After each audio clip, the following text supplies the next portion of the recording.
Minasyaitonirrajim. Bismillahirrahmanirrahim. Assalamualaikum warahmatullahi wabarakatuh. Saya Nurhainunisa dari Prodi Pendidikan Ekonomi Koperasi tahun 2018 Universitas Negeri Semarang. Di sini saya akan memaparkan tentang ekonomi internasional. Dikutip dari www.channel.usasia.com, Joe Biden tidak akan membalikan tarif Trump di China.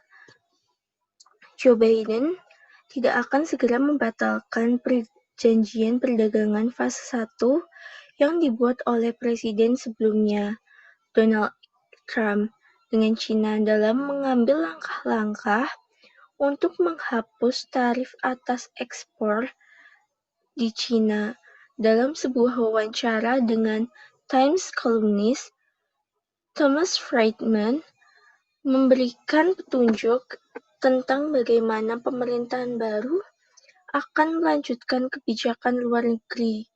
Joe Biden mengatakan bahwa prioritas utamanya adalah mendapatkan paket stimulus melalui Kongres, bahkan sebelum dia mengambil kekuasaan.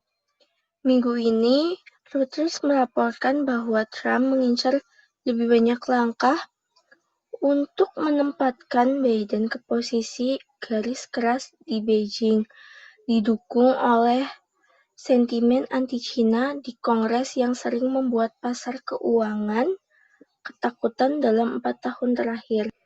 Joe Biden mengatakan dia akan menjalankan kebijakan yang menargetkan praktik-praktik kasar Cina, seperti mencuri kekayaan intelektual, membuang produk subsidi ilegal kepada perusahaan, serta memaksa transfer teknologi dari perusahaan Amerika Serikat ke mitra Cina.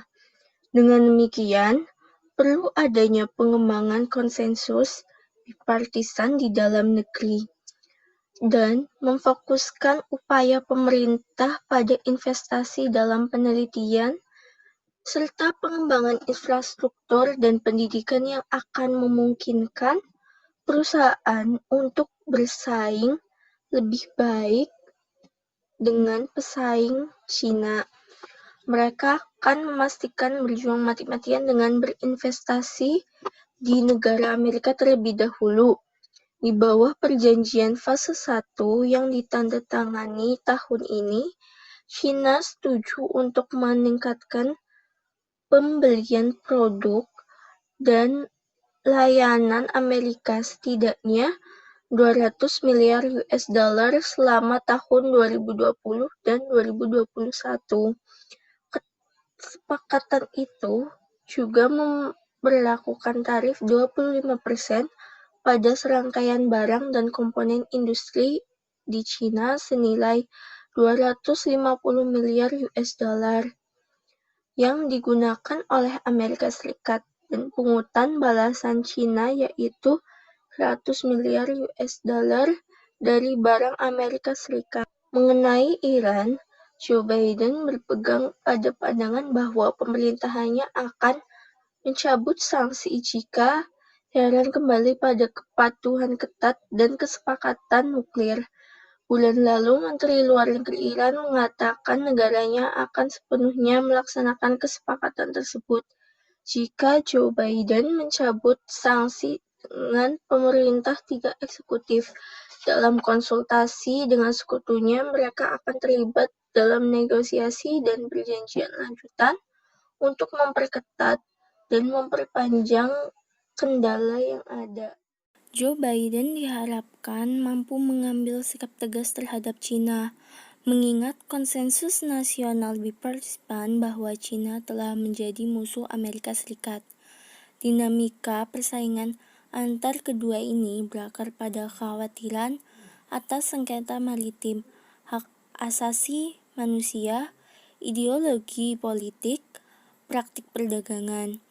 Hal yang lainnya yaitu persaingan militer serta khawatiran akan teknologi 5G. Dampak dari persaingan kedua negara ini yaitu negara-negara di seluruh dunia, khususnya kawasan Asia Pasifik, akan memicu kompetisi zero sum yang tidak sehat di mana mereka akan memilih di antara Washington dan Beijing.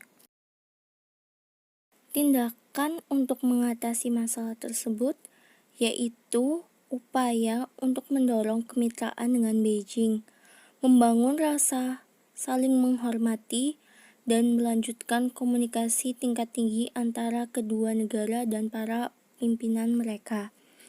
Yang kedua yaitu melibatkan mitra dalam upaya internasional untuk memerangi penyakit global, serta yang terakhir yaitu suatu tindakan pertama Joe Biden sebagai presiden untuk bergabung kembali dengan Perjanjian Iklim Paris, sebuah tindakan yang tentunya akan menimbulkan kritik domestik karena beberapa orang di Amerika Serikat memandang perjanjian itu sebagai kesepakatan yang cacat.